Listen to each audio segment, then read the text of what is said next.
ప్రజలకు తెలిపేది ఏంటంటే ఈ ఖర్జూర పంట అనేది ఖర్జూర అనగానే అందరూ ఏమనుకుంటారంటే యూరోప్ కంట్రీస్ వచ్చిన ఖర్జూర అనుకుంటారు. ఆ ఖర్జూర ప్రాసెస్ ఖర్జూర అది పండిన తర్వాత అక్కడ బాయిల్ చేసి కెమికల్ చేసి నిల్వ ఉంచే ఖర్జూర. కానీ మన ఖర్జూర ఇది ఫ్రెష్ ఖర్జూర.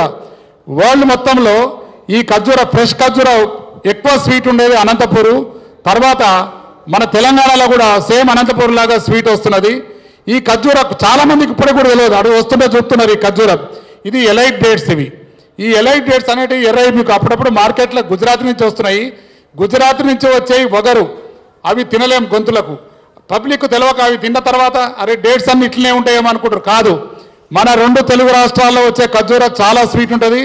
ఇది పండు కాదు, పోషక విలువలు చాలా ఉన్నాయి దీంట్లో. మీకు ఇస్తున్నాం అవి పోషక విలువలు. ఖర్జూర పండు అనేది చాలా ముఖ్యమైనది. ఇది బాడీకి హెల్త్కి అన్ని రకాల పనికొచ్చే ఖర్జూర పండు. ఈ పండు ఫ్రెష్ ఖర్జూర అనమాట. ఈ ఫ్రెష్ ఖర్జూర మనం చెట్టు కోసిన తర్వాత 1 వీక్ లోపల తినేస్తారు. ఇది పండాల్సిన అవసరం లేదు.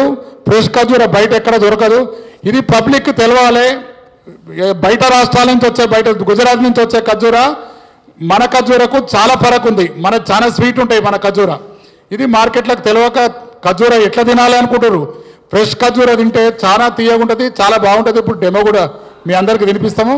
మీరు ఇంత ఖర్జూర ఇక్కడ చూస్తూ ఉన్నారు. ఇది ఏదో మామూలుగా ఏదో అట్లా వేస్తే వచ్చింది కాదు.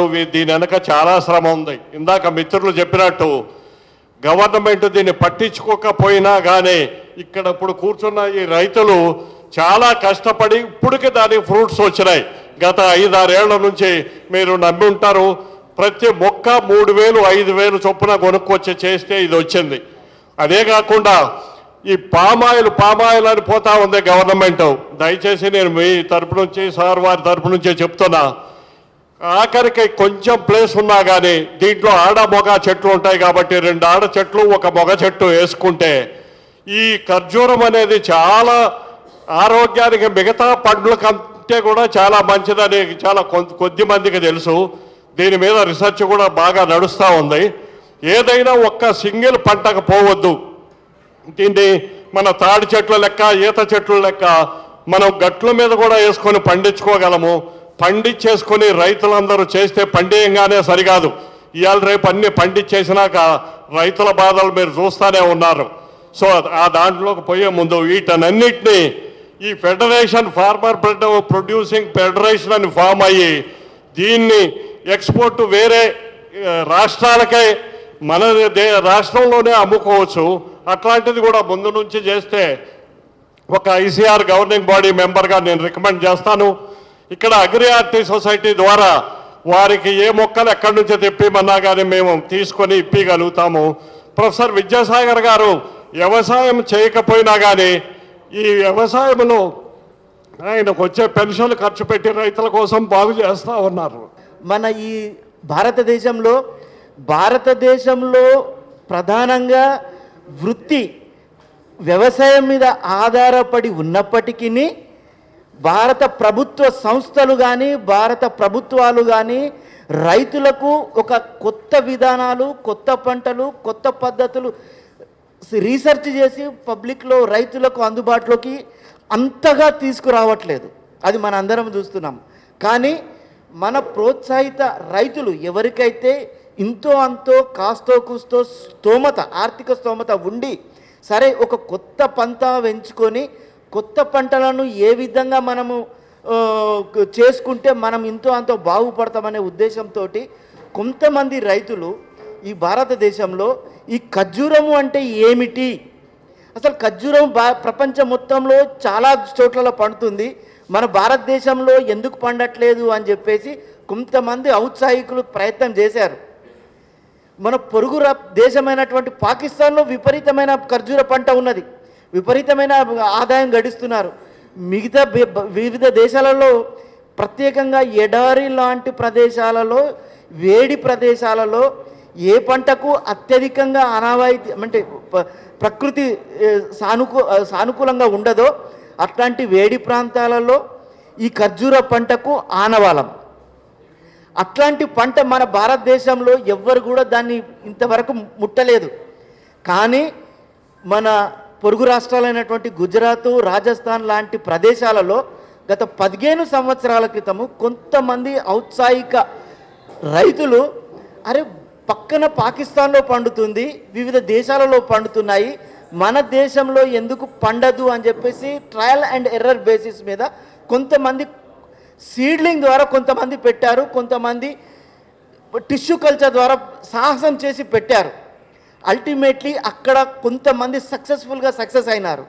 ఆ తర్వాత ఆయా రాష్ట్ర ప్రభుత్వాలు వారిని గుర్తించి ప్రత్యేకంగా రాజస్థాను, గుజరాతు అట్లాంటి ప్రదేశాల్లో మాత్రమే ఆయా రాష్ట్ర ప్రభుత్వాలు ఈ ఖర్జూర పంటని గుర్తించి ఆ రైతులకు గిట్టుబాటు ధర కానీ లేకపోతే లోన్లు ఇవ్వడం కానీ ఆ పంటను వేసుకోవడానికి లేదా టెక్నాలజికల్గా దాంట్లో సాంకేతిక పరమైనటువంటి ఇబ్బందులు ఏంటి, దానికి ఏ విధంగా రైతుకు ప్రోత్సాహం ఇవ్వాలి, దాంట్లో ఉన్నటువంటి మెలకువలను ఎక్స్ప్లెయిన్ చేస్తూ వివిధ శాస్త్రవేత్తలు, వివిధ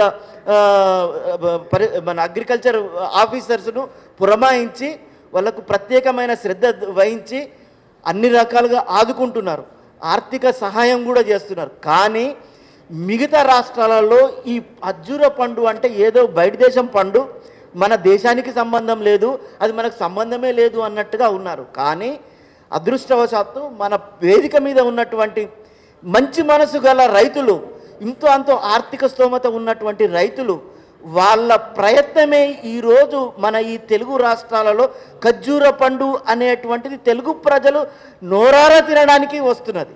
ముఖ్యంగా వ్యవసాయము దండుగా మరి కాదు, వ్యవసాయము పండుగ అని నిరూపించాల్సినటువంటి సమయము ఇప్పుడు ఆసన్నమైంది. మన రాష్ట్ర ప్రభుత్వం కూడా అనేకమైనటువంటి చర్యలు తీసుకుంటూ అందులో భాగంగా పంటల మార్పిడి పైన తెలంగాణ రైతు కమిషన్ అధ్యక్ష కోదండరెడ్డి అధ్యక్షన కమిటీ వేయటం జరిగింది. ఆ కమిటీ త్వరలోనే రిపోర్ట్ ఇస్తుంది అనుకుంటున్నాను. మరి ఈ యొక్క లక్ష్యాన్ని ముందు పెట్టుకొని ప్రభుత్వం ఉన్న సందర్భంలో మేము ఈ ప్రెస్ మీట్ ద్వారా కూడా రైతు సోదరులందరినీ కూడా మరి ప్రభుత్వ యంత్రాంగంలో ఉన్నటువంటి ప్రముఖులందరినీ కూడా చైతన్యవంతులు చేసి భాగస్వాములు చేసి మరి వ్యవసాయము దండుగ కాదు పండుగని నిరూపించాల్సినటువంటి సందర్భాన్ని గుర్తు చేయడానికి ఈ ప్రెస్ మీట్ ఏర్పాటు చేయడం జరిగింది. వ్యవసాయదారుడు అంటే ఎవరు కూడా అతనికి పెళ్ళి కావటం లేదు, అమ్మాయిని ఇవ్వటానికి ఇష్టపడట్లేదు. ఇది పరిస్థితి.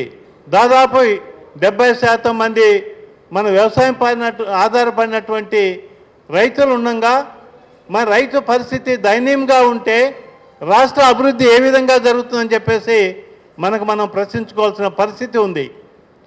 కాబట్టి ఈ యొక్క చాలామంది విద్యావంతులు కానీ చాలామంది ఆసక్తి ఉన్నటువంటి వాళ్ళు కూడా ఈ వ్యవసాయం పట్ల ఆసక్తి చూపించిన పరిస్థితుల్లో ప్రభుత్వమే ముందుకొచ్చి తగిన వసతులు కల్పించాల్సినటువంటి బాధ్యత ఉన్నదని చెప్పేసి గుర్తు చేయటం జరుగుతుంది. పంట మార్పిడిలో మీరు అనొచ్చు, వరి ఎక్కడ చూసినా కానీ వరి పంట వేస్తున్నారు.